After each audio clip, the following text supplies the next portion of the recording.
to ni solistična pesem, to je pesem za vse, bi prosila, da nas vsi podprete z himno.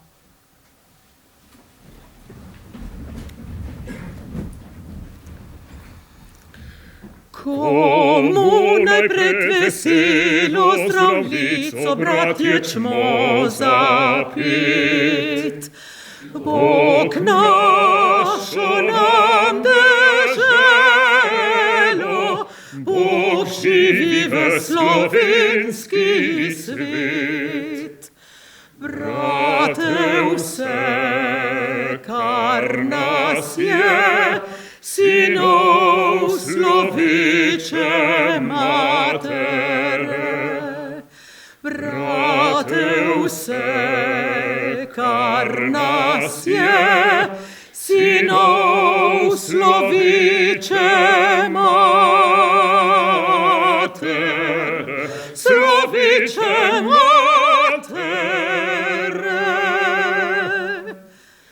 Živi naj si narodi, ki hrepeni dočakat dan. Da kuder sonce hodi, prepiri sveta bo pregnan.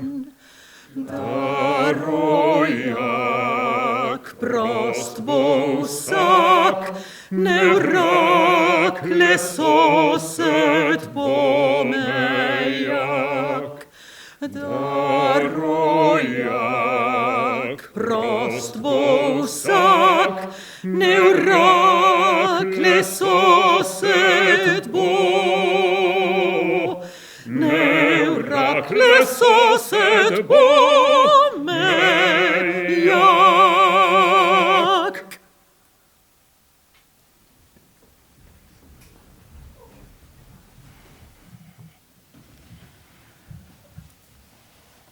Lepo pozdravljeni. Krstno predstavitev monografije, ki piše novo poglavje v poznavanju in preučevanju lika doktora Lamberta Ehrlicha, je uvedla naša himna, ki jo Slovenci pojemo v vseh treh Slovenijah. V zamejstvu, v zdomstvu in v samostojni Republiki Sloveniji. O samostojni Republiki Sloveniji in slovenski državi je sanjal prerok slovenskega naroda, ki idealno povezuje tudi naše tri Slovenije. Rodil se je v Žabnicah, vasici, ki je danes pod Italijo, pa čeprav po enem stoletju kulturno ostaja še del Koroške. Celovec in Ljubljana sta bili žarišči njegovega vsestranskega delovanja. Slovensko državno misel pa so hranili in gojili njegovi učenci, ki so delovali predvsem v zdomstvu. Hvala Bernardi Fink in Luki Somozjosters, da smo na najlepši način uvedli dogodek, na katerega smo številni čakali. S toplino in dovršenostjo njunih glasov, s Premrlovo melodijo in z verzi našega Prešerna. S svojo prisotnostjo so nas danes počastili številni ugledni gostje, predstavniki Slovenske cerkve, vladni možje, župani, zastopniki različnih sredin, kulturniki, raziskovalci in nasplošno občudovalci življenja in dela doktorja Lamberta Ehrlicha. Omenila in pozdravila bom nekatere, pozdrav pa gre vsem prisotnim seveda. Najprej poseben pozdrav predsedniku naše vlade, Janezu Janši.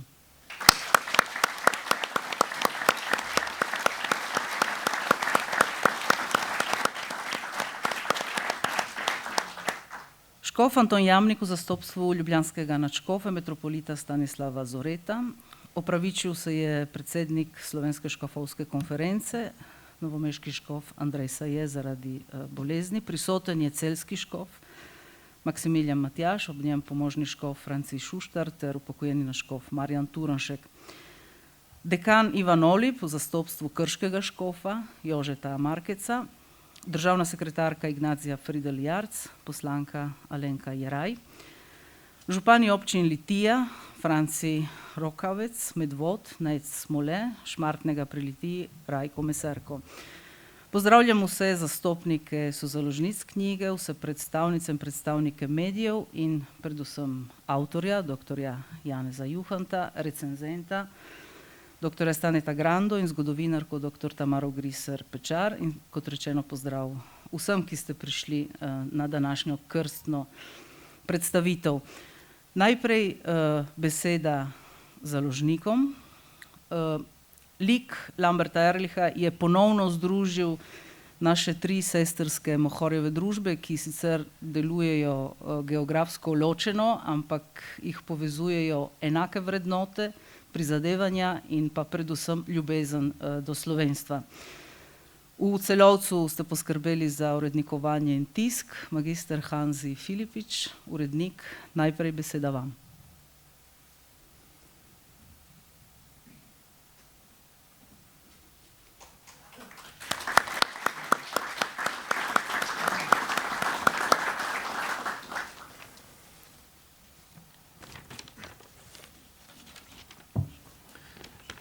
Spoštovani, dovolite, da vas tudi jaz v imenu Mohorjeve založbe v Celovcu prisrčno pozdravim in se na tem mestu zahvalim predvsem avtorju, profesorju Janezu Juhantu, ki je v knjigo Lambert Ehrlich, prerok slovenskega naroda, vložil veliko dela in truda.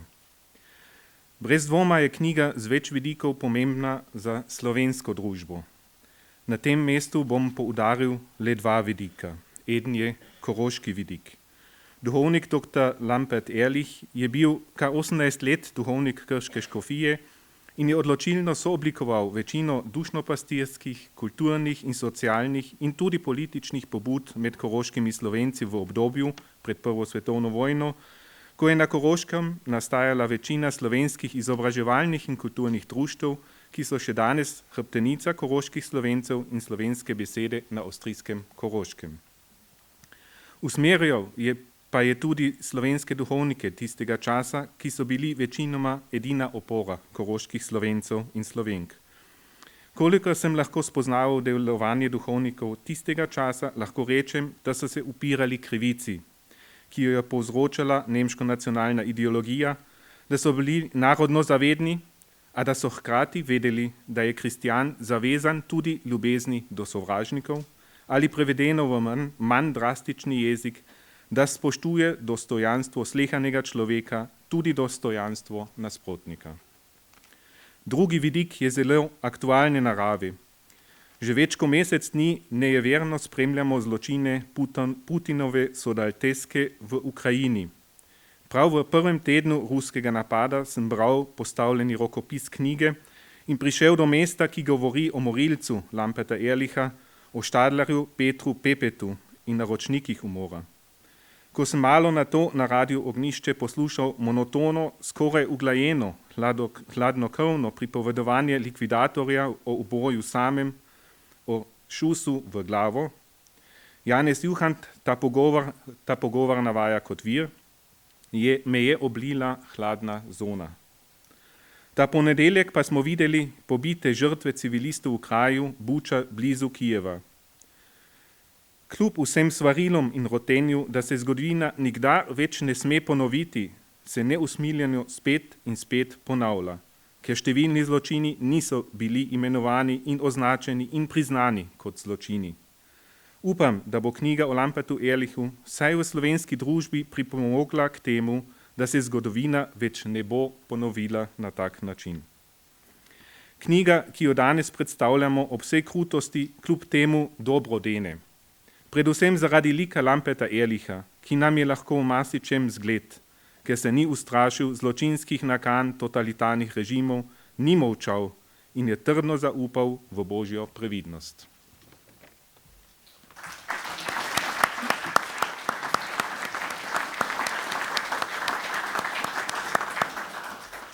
Doktor Tanja Ozvetič, ravnateljica Mohorjeve, ki deluje v matičnem prostoru in ima svoj glavni sedež v Celju. Takoj ste sprejeli izziv, takoj dojeli pomen in tudi znanstveno težo te monografije. Prosim, beseda je vaša.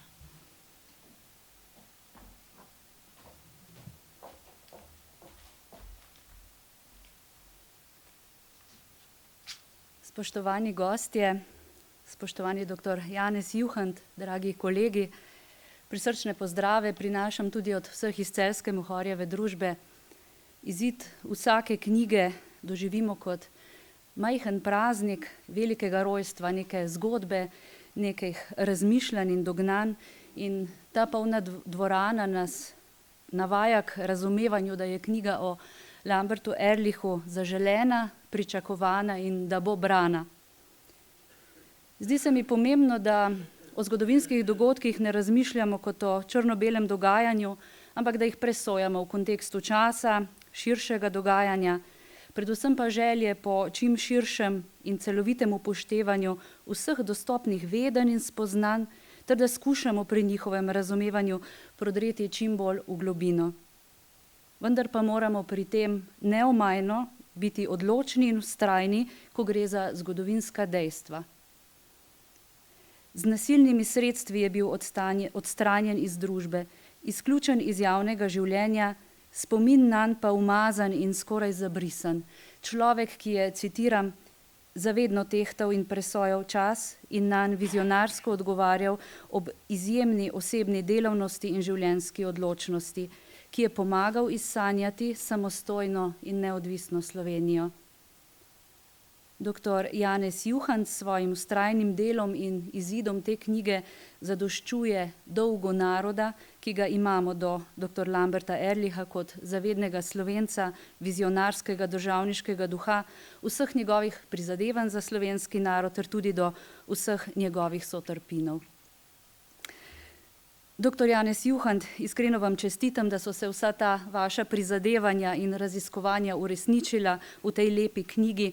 Predvsem pa se vam zahvaljujem, da ste knjigo ob Društvu Združeni obliki sprave in Teološki fakulteti zaupali 3 Mohorjevim sestram.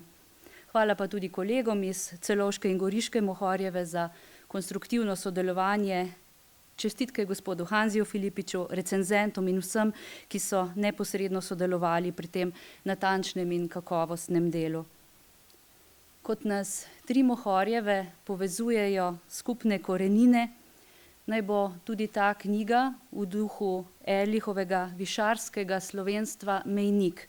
Ne da bi se ob njem kdo spotikal, ampak da bi dejstva jasno označeval. Ne da bi ločeval, ampak da bi povezoval in združeval.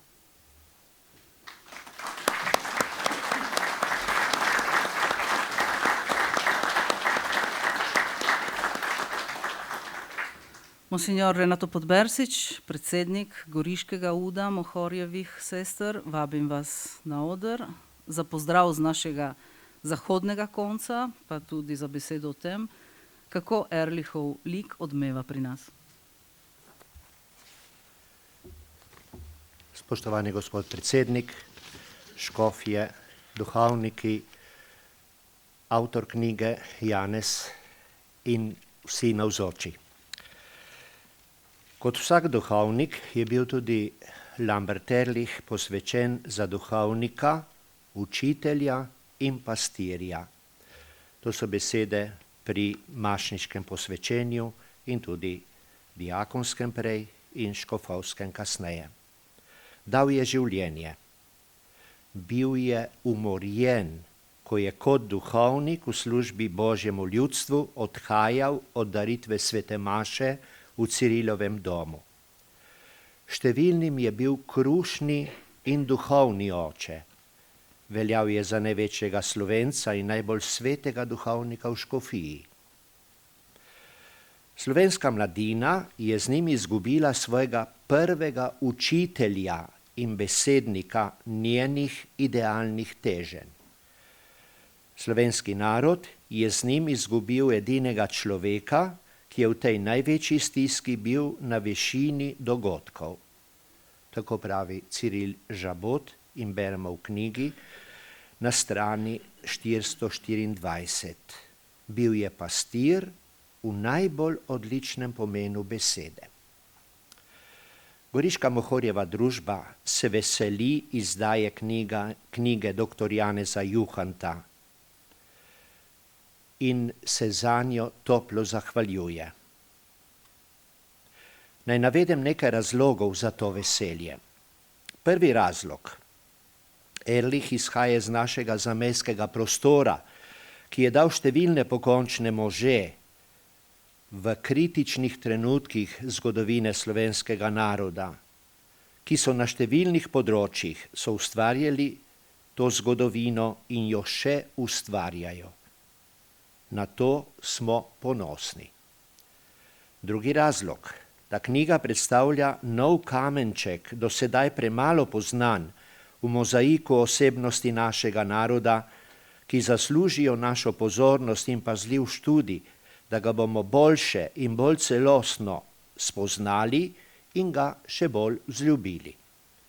Ta narod, ki diha s trodelnimi pljuči v domovini, v zamejstvu in v zdomstvu, to zasluži. Tretji razlog. Z izdajo te knjige tri sestrske Mohorjeve družbe nadaljujejo skupno rodovitno sodelovanje pri pomembnih knjižnih projektih, ki oblikujejo miselnost in držo slovenskega človeka za boljše sožitje in večjo narodno moč danes in v prihodnje. Celovški Mohorjevi družbi kot nosilki izdaje te knjige iskrena zahvala tudi naše goriške Mohorjeve družbe in celjske, kot smo že slišali. Naša Mohorjeva družba bo dodala še kamenček z izdajo skrajšane izdaje te knjige v italijanskem jeziku za naše zahodne sosede, ki premalo poznajo našo stvarnost. Prevod je v teku. Dr. Janezu Juhantu prisrčna zahvala ob tem tako pomembnem in dragocenem koraku v smeri odkrivanja celotne podobe Lamberta Ehrlicha, ki bogati naš narod in njegovo zgodovinsko prehojeno pot. Naj njemu sledijo še drugi. Hvala lepa.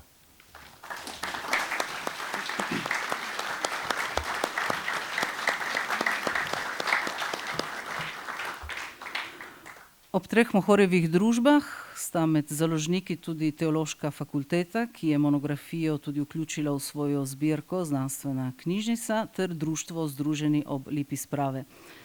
Sedaj k mikrofonu vabim dekana Teološke fakultete, dr. Janeza Vodičarja. Prosim, beseda je vaša.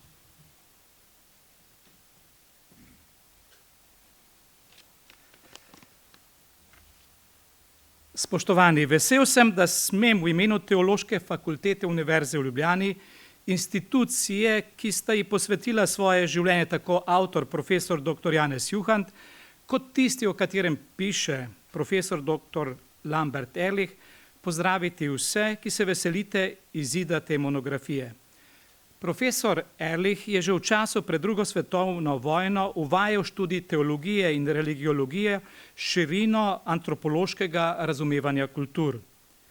Njegova zavzetost za človeka je izhajala prav iz te odprtosti do drugačnega in izvirnega.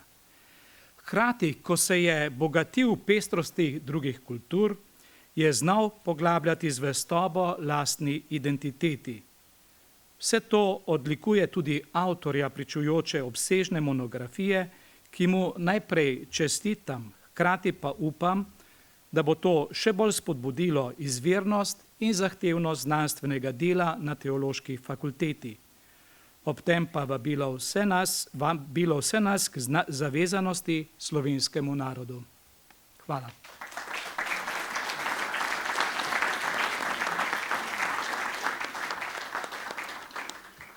Už Mihaelo, no kajžico mam, je bila najljubša pesem dr. Lamberta Ehrlicha. Prisluhnili bomo v interpretaciji mezzosopranistke Bernarde Fink in baritona Luke Somoza Osterc, spremlja pa jih na citrah Tomaž Plahutnik.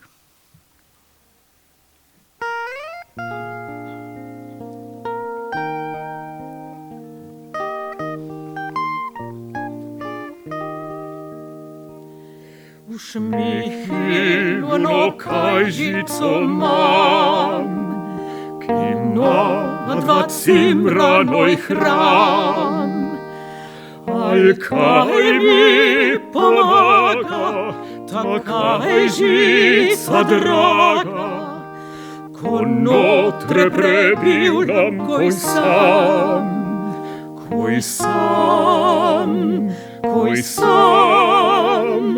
ko notre prebivljam, koj sam.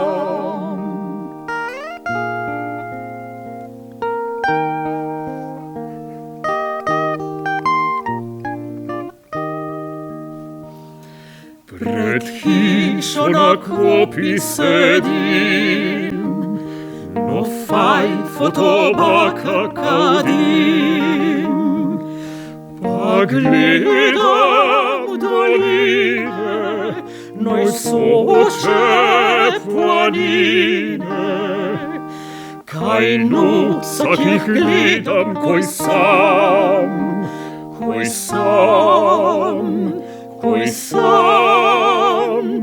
kaj noca, ki jih gledam, koj sam.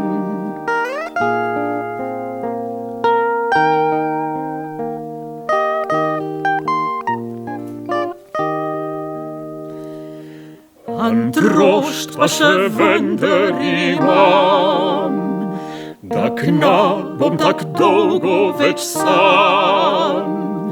Bom dolgo nevisto, no ljubico zvesto, potem bom vesel k nam več sam,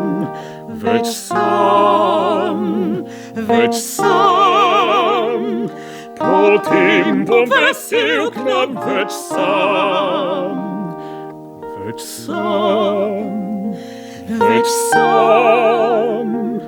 potem bom vesel k nam več sam.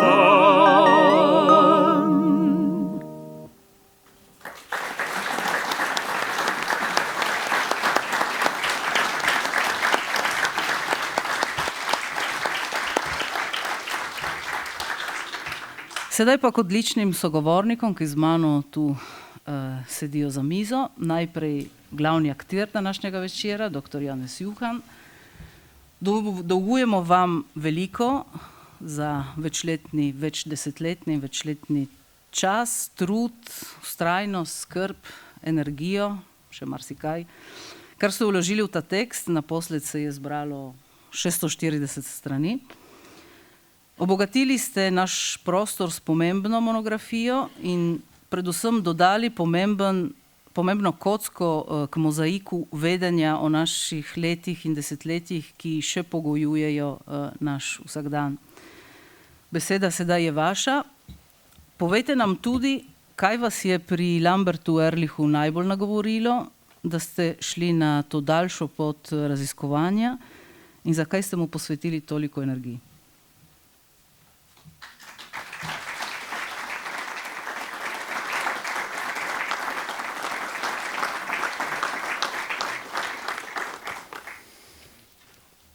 Spoštovani, hvala lepa. Najprej kratek odgovor na vprašanje, njegova osebnost.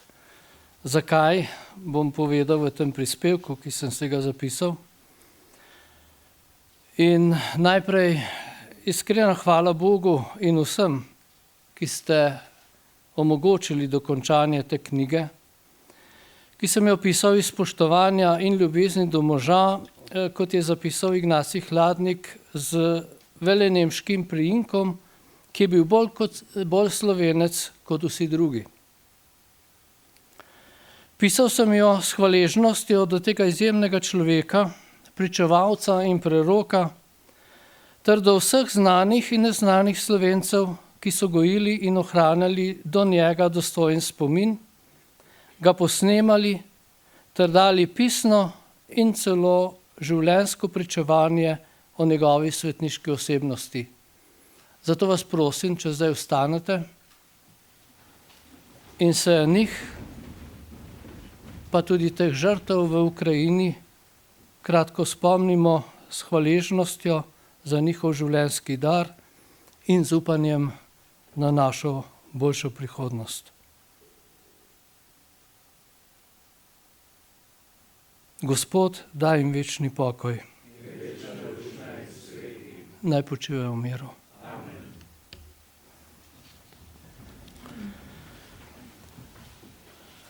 Spoštovani prijatelji, spoštovani predsednik Vlade Republike Slovenije. Ta knjiga obravnava bogato, obširno in aktualno Ehrlichovo življenje in delo. Odločno in zavzeto se je odzval na probleme Slovencev na Koroškem, na Pariški mirovni konferenci in med obema vojnama na univerzi in v širši slovenski družbi, ter še posebej v kriznem času vojne in revolucije, ko je odločno in nesebično branil Slovence pred totalitarnimi nasilniki, ki so nas življenjsko ogrožali.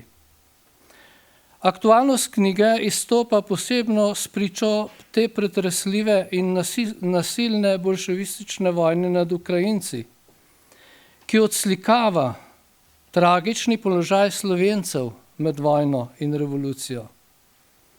Kar po moje uteleša Zelenski v Ukrajini, je v drugačni vlogi in brez orožja, a enako odločno, predano, nesebično krščansko in narodno obrambno držo ter uporu zlu do darovanja življenja počel Lambert Ehrlich.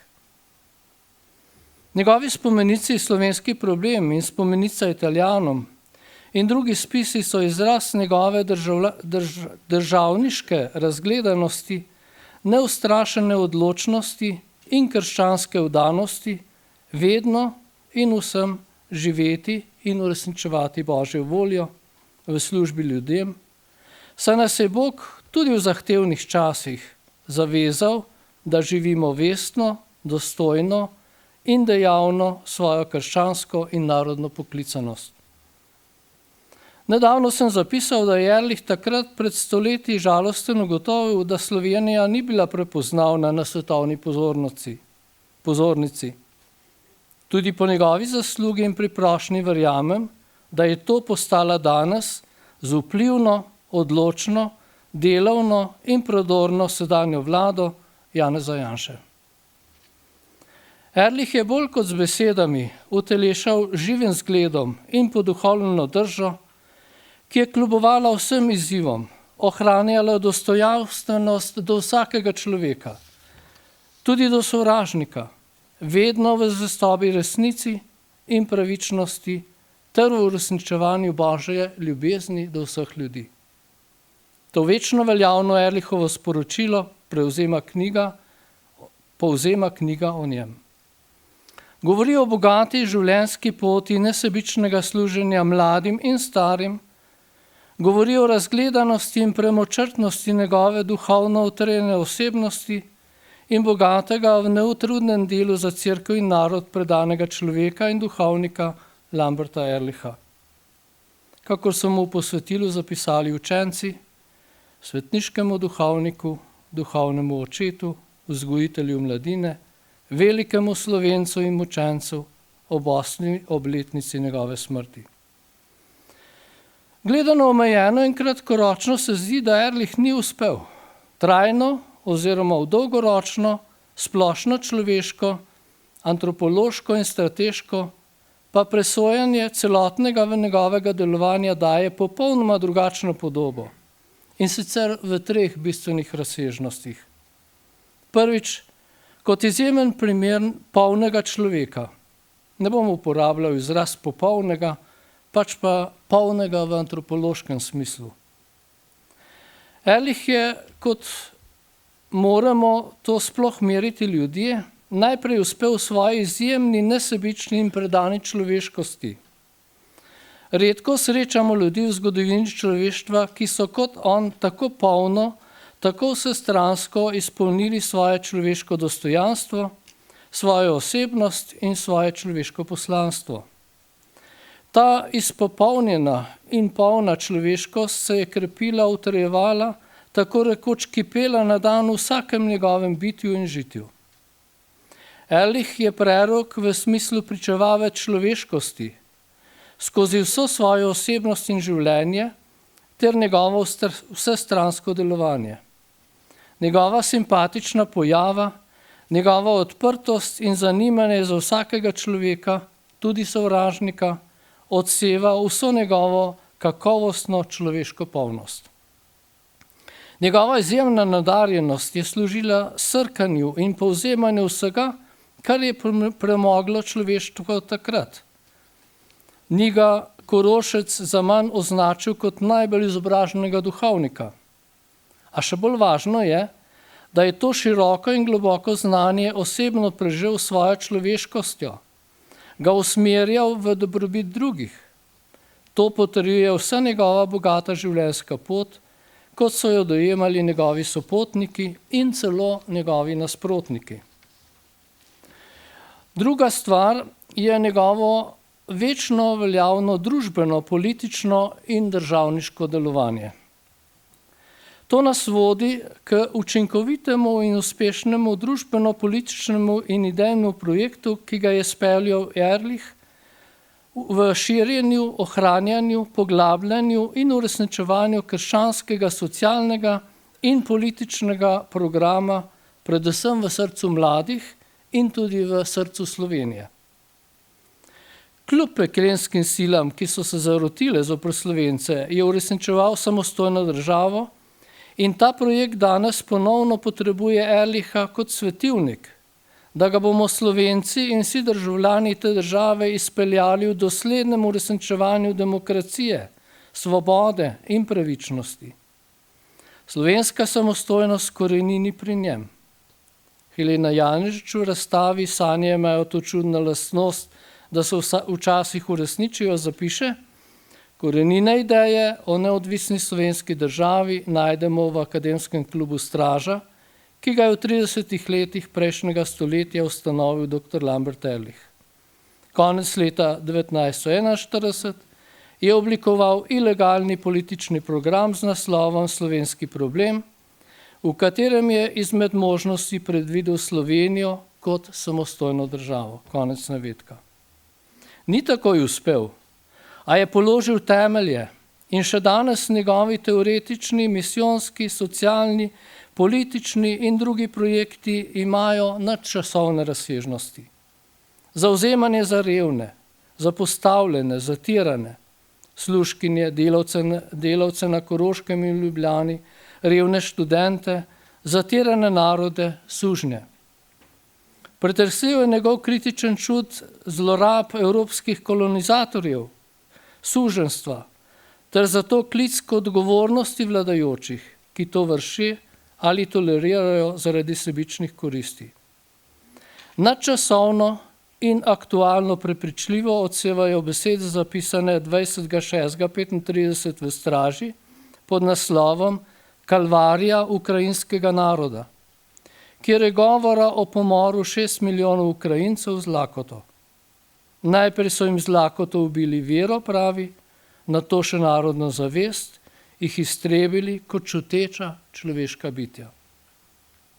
Ehrlichova jasna, odločna in brezkompromisna kritika totalitarizmov je šele 70 let po njem dobila tudi evropsko priznanje, z vojno v Ukrajini pa dobiva nove aktualne izzive, s katerimi se moramo soočati Evropejci in vsi ostali zemljani.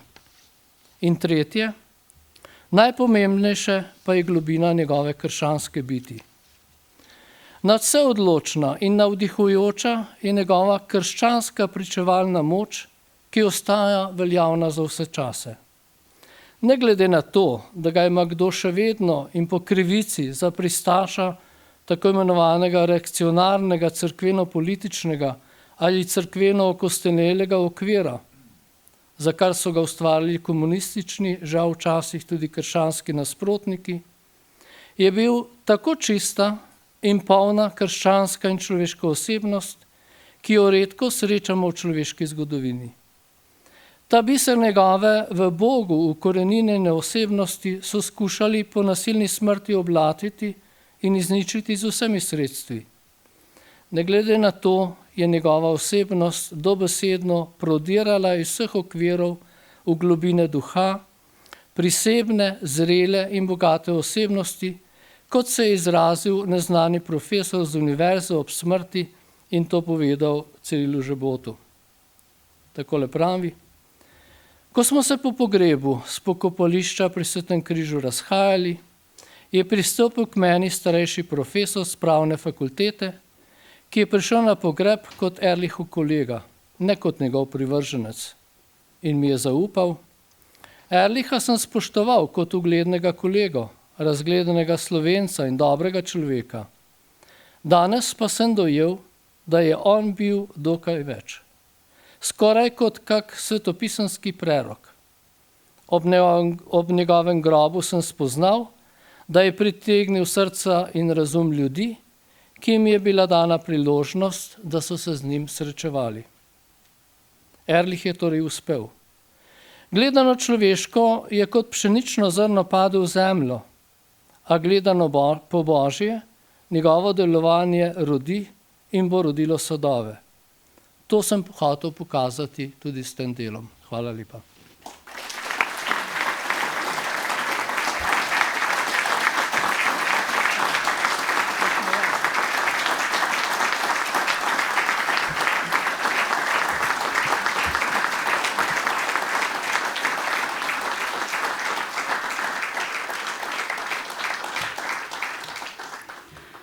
Doktor Juhant, še enkrat hvala v imenu vseh za to vaše delo, vaš trud in energijo, ki ste vložili v to monografijo. Koroški melos bo sedaj ponovno v ospredju, zato vabim naša odlična pevca. Na vrsti je Rož podjuna zila, tako kot si je pesem zamislil Pavle Krnjak.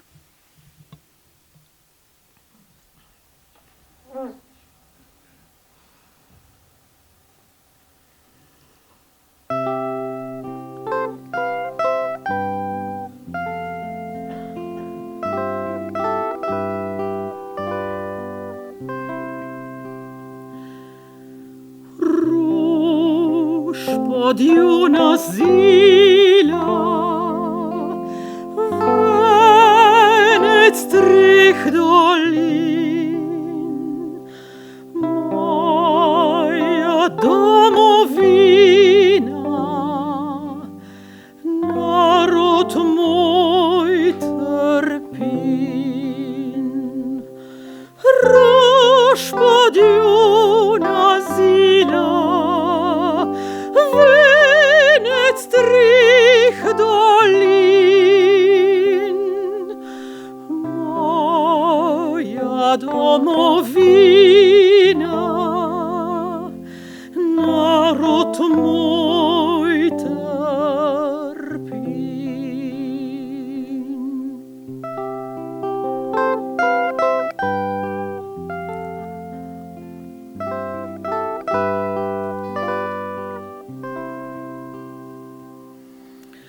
Ti, družica moja,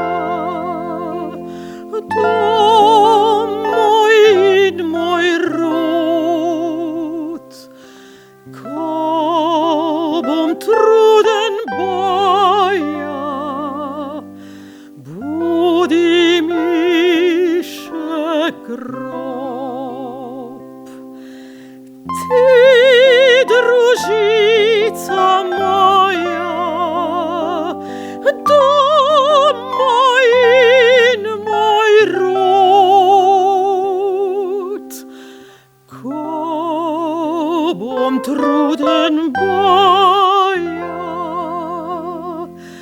budi mi še grob.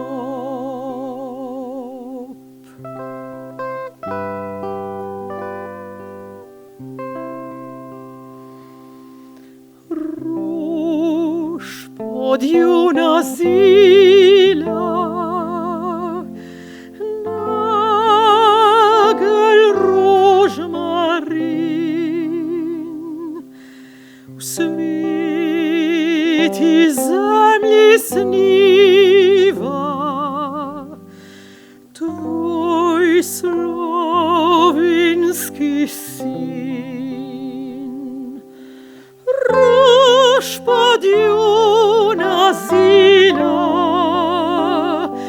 nagelj rožmarin, sveti tej zemlji sniva, tvoj slovenski sin.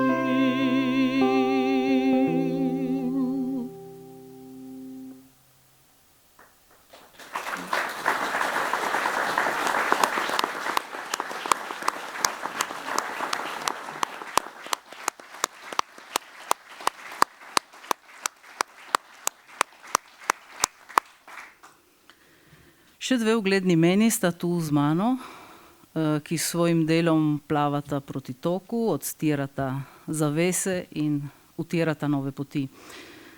Dr. Tamara Griser Pečar, lik Lamberta Ehrlicha zaseda v vašem raziskovalnem delu posebno mesto. Rojak iz Žabnic je skupaj s škofom Rožmanom ikona, proti njima se je zagnalo povojno slovensko zgodovinopisje. Ali v teh 30 letih, odkar imamo demokratizirano Slovenijo, prišlo do korakov v drugačno smer in kaj predstavlja na tej poti monografija, ki jo podpisuje dr. Janez Juhant?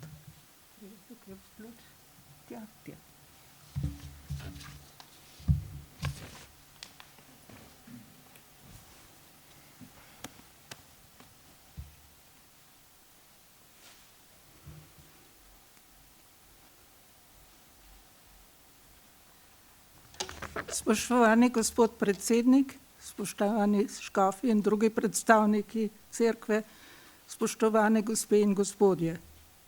Pred nami je biografija profesorja dr. Lamberta Ehrlicha, duhovnika in koroškega Slovenca, ki je sicer v slovenski zgodovini zapustil močan pečat, vendar še vedno v javnosti ni dobil priznanja, ki si ga zasluži. Ne v zgodovinopisju in tudi ne v krščanskih krogih. Po plebiscitu ni mogel ostati na Koroškem, ker se je preveč zavzemal za priključitev južnega dela Koroške k novo nastali kraljevini SHS.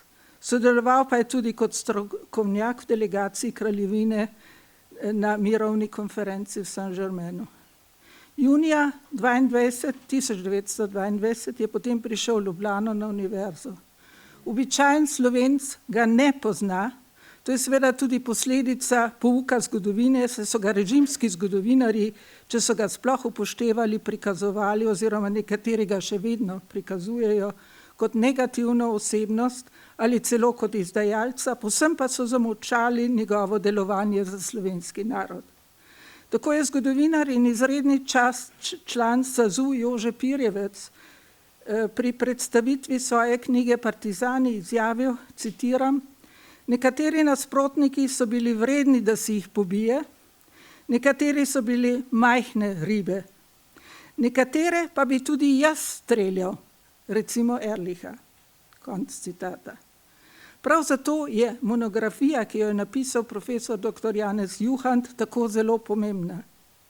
Ehrlich je bil duhovnik, profesor na univerzi, visoko cenjen znanstvenik, duhovni oče straže in je, tako Juhant, citiram, kot človek, kristjan in duhovnik spodbujal mlade in druge ljudi za samostojno, odgovorno in odprto pot. Moč za to odprtost, ki niti v brezizhodnih trenutkih in položajih ni klonila, je našel v veri. Bil pa je tudi velik narodnjak.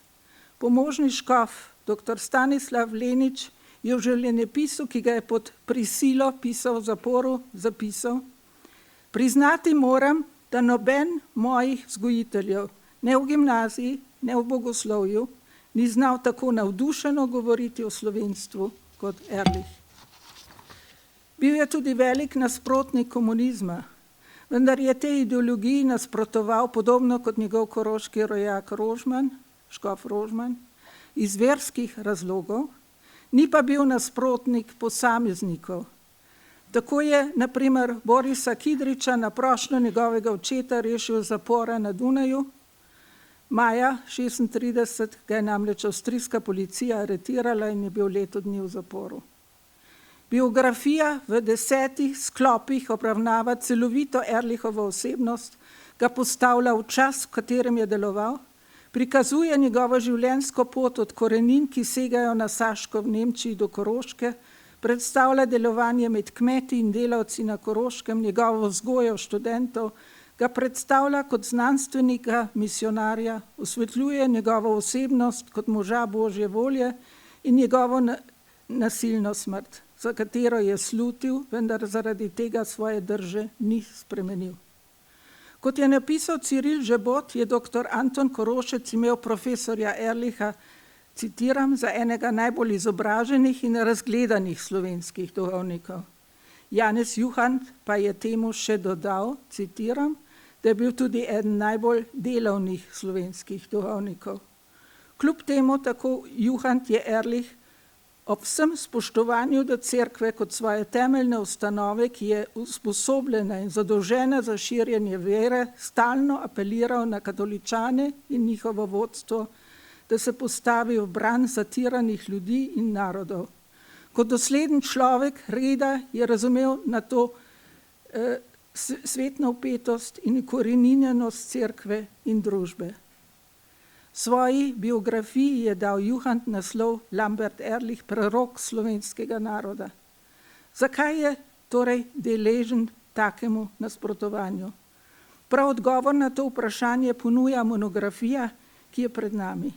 Kot je napisal Stane Granda v recenziji, knjiga ni apologija, je plod temeljite raziskave in temelji na številnem arhivskem gradivu, pričevanjih, časopisih in obsežni literaturi. Avtor se je posluževal tudi arhiva straže, ki je še povsem neznan.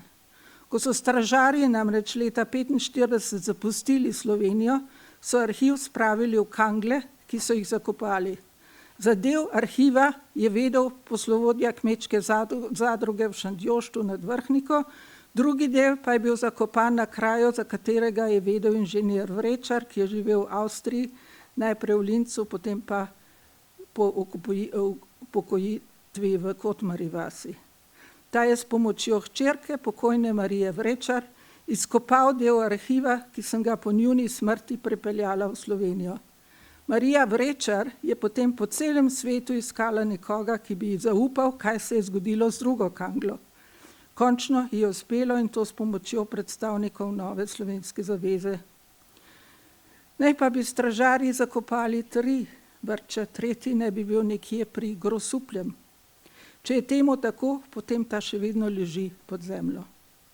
Juhant nazorno prikazuje, zakaj so komunisti tako zelo nasprotovali Ehrlichu, da so o njegovi likvidaciji premišljevali že leta 1941, pa so to najprej opustili.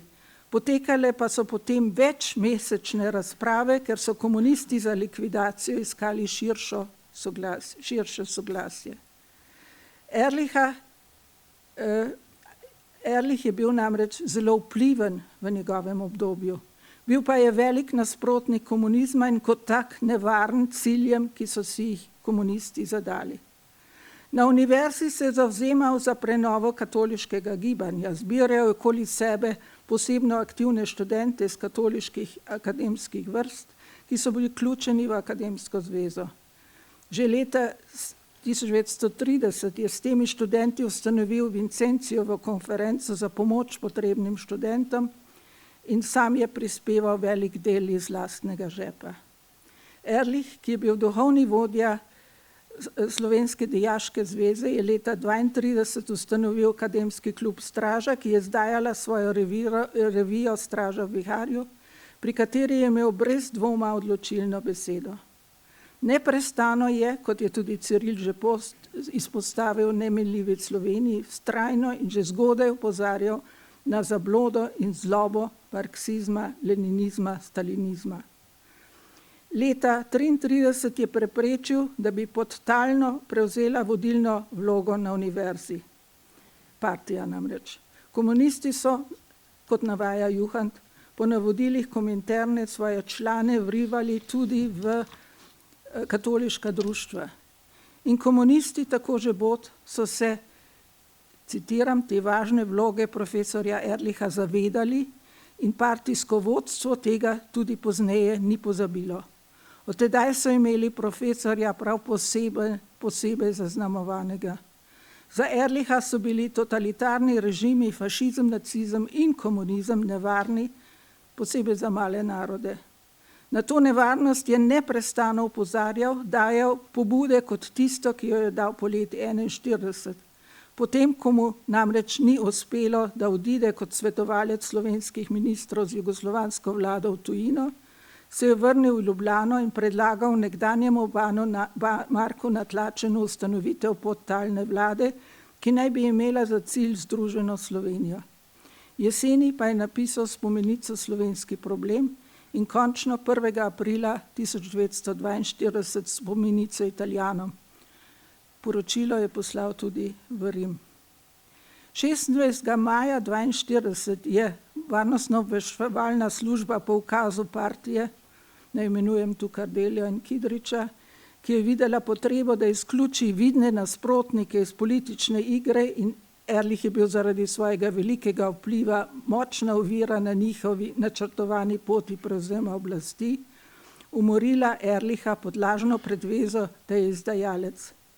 Izdajalce so torej po tako imenovanem zaščitnem odloku, ki ga je sprejel Slovenski narodno-osvobodilni odbor 16. septembra 1941 in ki je predvideval posebna tajna sodišča, ki jih pa dejansko ni bilo, mogli obsoditi na smrt. Tudi v primeru Ehrlich o takem sodišču ni bilo govora. Po likvidaciji Ehrlicha je krščanski socialist Edvard Korcbeck, ki je umoril še leta 1941 nasprotoval, tega potem zagovarjal. Svoj dnevnik je namreč napisal, citiram: "Pred seboj vidim mrtvega Ehrlicha, ki sem nekoč tudi jaz z njim mnogo govoril. Kljub svoji vedno hitrejši poti v slovenski fašizem bi zanimivi mož še živel, ko bi nam fašizem ne bil silil neizprosne alternative ali življenja ali smrt. Če v mirnem času kazensko pravo postavljajo sankcije z stališča osebne človekove blaginje, potem je cilj revolucionarne justice javna kolektivna blaginja. Pozornost politične justice je obrnjena na ogroženost ljudske skupnosti, ne pa na psihologijo obsojenca. To se pravi, da sme določena človeška skupnost z vso pravico seči po revolucionarnih sankcijah, kadar je njen obstoj ogrožen, posebno kadar bije boj na življenje in smrt. Kdor je v takem stanju odgovoren za kolektivno usodo, ima pravico biti neusmiljen, sme vzeti življenje posameznika in odkloniti ozire na osebne kvalitete in namene." Mislim, da je vsaka interpretacija tega odveč. Naj končam z Juhantovimi besedami, citiram: "Ehrlich je bil za komuniste vseskozi, posebno pa v tem odločilnem času glede njihove vloge v osvobodilni fronti, prevelik problem, saj je stalno zanikal njihovo pravico, da svojo morilsko taktiko zatirajo slovenski narod. Sprevrženost njihove propagande je v tem, da so Ehrlichove najbolj intimne težnje, ki jih je politično in povsod zastopal in uveljavljal, to je težnje po preživetju slovenskega naroda, tako nesramno sprevračali. Hvala lepa.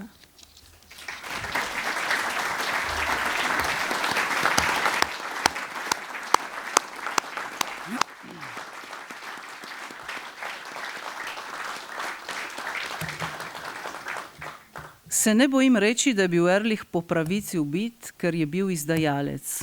Je na Goriškem večeru, ki sem ga sama vodila, tako sem lahko pričevalec prve roke, izjavil preomenjeni zgodovinar.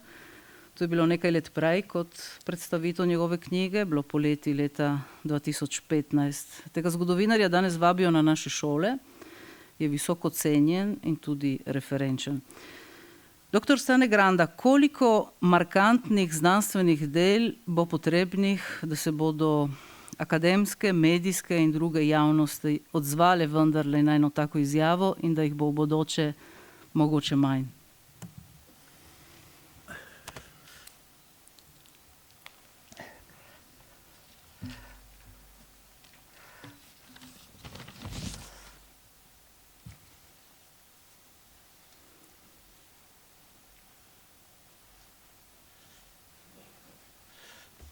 Spoštovani gospod predsednik, spoštovani škofje in ostali. Torej, draga Erika, kdor je včeraj zvečer poslušal ubogega Jožeta Pirjevca, vidite, Jože zna veliko, ampak slovenske zgodovine pa ne zna. In poleg tega, če ste bili zelo pozorni, včeraj zvečer, oziroma to je bilo že danes zjutraj, je Jože rekel, da je imel vero do starosti, pol pa je izgubil. Torej, jaz Jožeta že zelo dolgo časa poznam, moram reči, da tazga antikomunista, kot je bil on, jaz še pod Kavtrom ne bil pa kaj tazga govoriti, kot je on meni govoril. Ampak potem se pač prišlo do povezave s Paternujem in ubogi Jože se je obrnil, tako da ne razumem, to ni tisti Jože, ki sem ga jaz desetletje poznal, pa tudi se sami lahko vidite, kako se obnaša. To je eno. Drugo, kar me zelo bolj preseneča, draga Erika, je to, da letos ob 30-letnici slovenske osamosvojitve sem bil sam deležen nekaterih spotikanj od ljudi, katerih ne bi nikoli pričakoval zaradi tega, ker sem stalno poudarjal, da je dr. Lambert Ehrlich tisti, ki je prvi zahteval samostojno slovensko državo. In nihče ni še tega zatrdil, da to ni res, nihče ni dokazal, pač pa je to, kar je že govorila kolegica pred menoj, namreč ta komunistična propaganda proti Ehrlichu se je tako usidrala zlasti v liberalne kroge, da še danes nekateri nočejo slišati o Ehrlichu kot prvemu človeku, ki ima zasluge ki je zahteval samostojno slovensko državo. Da se razumemo, zakaj je Ehrlich to zahtevo postavil. Mi v stari Avstriji te zahteve po samostojni slovenski državi nimamo. Imamo je pa takoj, ko nastane Jugoslavija. Ker stara Avstrija je bila grajena na dinastičnem principu. Pomeni, bodi zvest cesarju, ubogaj cesare, spoštuj cesare, bod pa karča, Slovenc, Rom, Kitajc, ni važno. Medtem stara Avstrija ni nikoli ustvarjala, razen mogoče zadnje tedne, avstrijskega naroda. Nas tukaj na Slovenskem niso preganjali Avstrijci, nas so preganjali Nemci. Tudi mi smo bili Avstrijci oziroma moji stari starši. In te stvari seveda se pri nas ne zavedamo in Jugoslavija pa je začela takoj ustvarjati jugoslovanski narod, stari Avstrija pa nikoli. In Ehrlich, ki smo, kot smo slišali, je bil pogajalec v Parizu in tako naprej. Zaveden Slovenc, tudi zaveden Jugoslaven, če hočete, ampak on je videl, da za Slovence v Jugoslaviji zaradi razdeljenosti med 4 države in zaradi položaja v stari Jugoslaviji, ki je bil že po parih letih slabši, kot je bil v Avstriji, se je začel Ehrlich obračati proti Jugoslaviji. Seveda se dolgo časa to ni mogel javno pokazati, ker je bil kot duhovnik, tega niti smel, vendar s časoma je pa začel širiti idejo samoslovenstva in ne boste verjeli, kaj vam bom zdaj povedal. Dr. Dežman je odkril v partijskih arhivih, da je ta njegova ideja samoslovenstva segla celo v partijske vrste, da so se komunisti v španski državljanski vojni slovenski med seboj začeli kregati, kdo je samoslovenc Ehrlichovega tipa, kdo pa je bolj jugoslovenarski. Naprimer, stari Kidrič je v pismu Luisa Adamiču, mislim, da leta 32, ožegosal Josipa Vidmarja, ki se ga še starejši vsi spomnite, kot samoslovenca, kot Ehrlichovca. Tako veste, da je te stvari, namreč jaz sem dr. Juhantu, dragemu Janezu, izjemno hvaležen, da se je lotil Ehrlicha kot duhovnika. Mene Ehrlich preganja že, ne boste bili, 60 let. Kot otrok, tam 12-10 let, sem gledal Slovenčev koledar iz leta 43 in noter vidim to svetniško podobo Ehrlicha in celo življenje me je obsedlo in se spomnim, in to bom še enkrat ponovil, lepo prosim, ko sem pokojnega akademika Gestrina, ki je bil v mladosti mladec, potem pa hud komunist, pa vendar izjemno dober človek do mene, veliko mi je pomagal in sem mu še danes vrezel, se rekel, Ferdo, pa zakaj pa so komunisti Ehrlicha ubili? Je rekel, Stane, Ehrlich je bil edini, ki je bil sposoben ponuditi alternativo komunistom. Vse drugo ni bilo nekaj takega, da bi se lahko pokazalo komunistom drugo pot. Ehrlich je samostojno slovensko državo to bil sposoben narediti. Oziroma je naredil, in če uberete obe njegove spomenici, ki jih je Tamara omenila, poslušajte, take obtožbe fašizma, kot je Ehrlich napisal, zlepa ne najdete v slovenskem tisku. Tako da moram reči, to je ena zadeva. Druga zadeva, ki lejte, že danes je bilo omenjeno, gospod Skoroške, gospod Filip je rekel, da ta Ukrajina, ko berete na primer Ehrlichov tekst iz leta 1924 o komunizmu, o Leninovi smrti in primerjate današnje stanje, poslušajte se, to je bil človek prerok. To ne morete verjeti. Kakšna energija je bila v tem človeku, pa on ni bil veste osebno tako prijeten človek.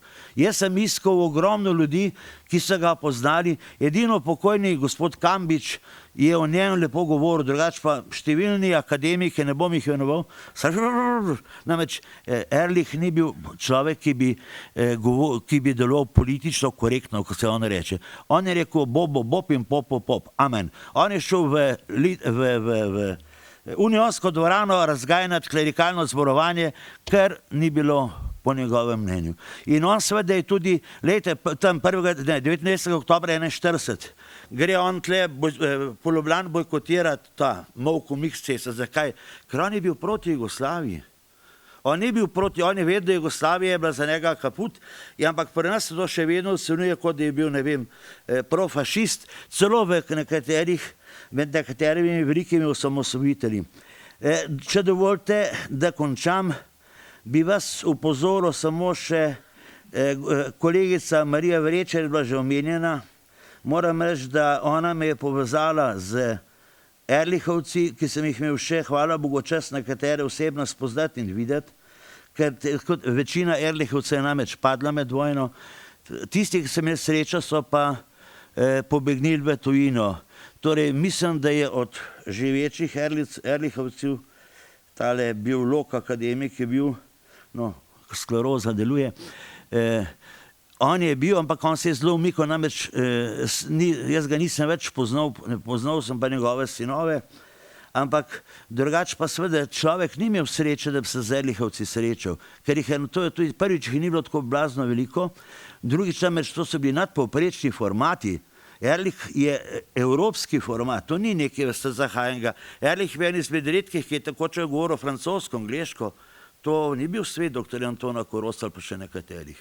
To se moramo zavedati. No in ker vidite, mene to zelo razname, ker jaz sem silno navdušen nad Ehrlichom in vidim v Ehrlichu predvsem enega velikega Slovenca.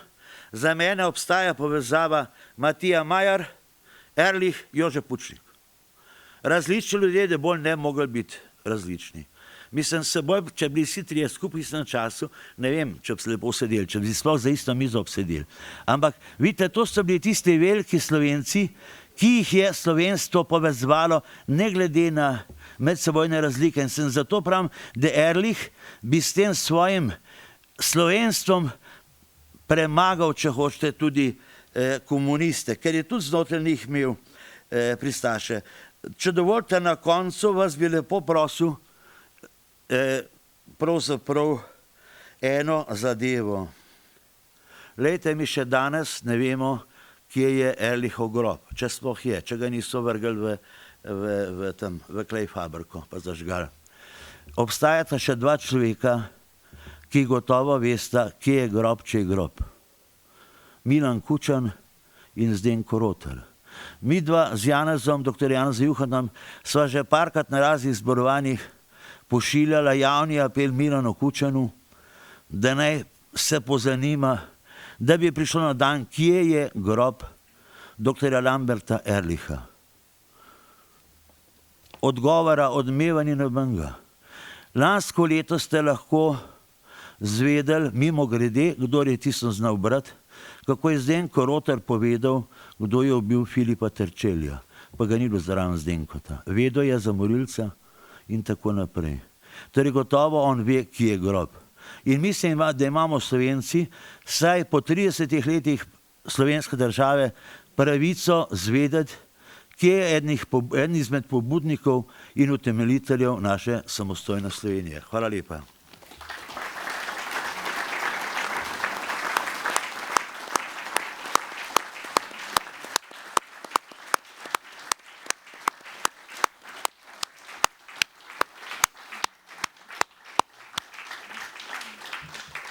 Doktorju Stanetu Grandi se zahvaljujem za ta energičen poseg.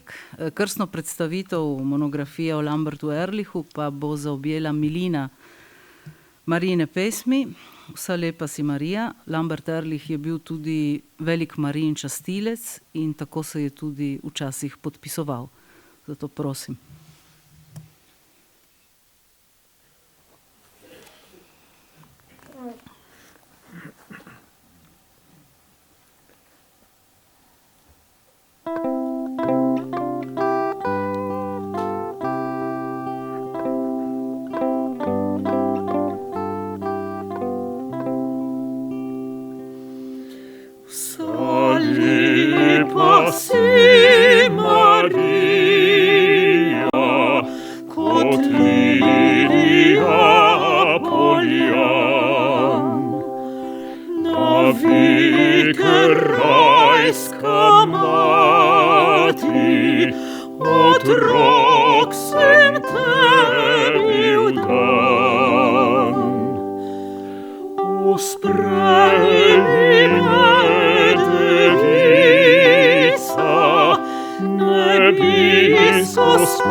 Na najlepši način smo torej zaključili krstno predstavitev te monografije, ki bo sedaj šla med bralce, v knjigarne, knjižnice, na domove. Zahvala gre najprej avtorju, doktorju Janezu Juhantu, vsem sodelujočim na današnjem večeru, seveda Bernardi Fink, Luki Somozi Osterc in Tomažu Plahutniku. Vsem vam za pozornost. Knjiga je na voljo danes tudi tu v Cankarjevem domu in želim mi, da bi vzbudila zanimanje in da bi njene vsebine šle med ljudi. Hvala.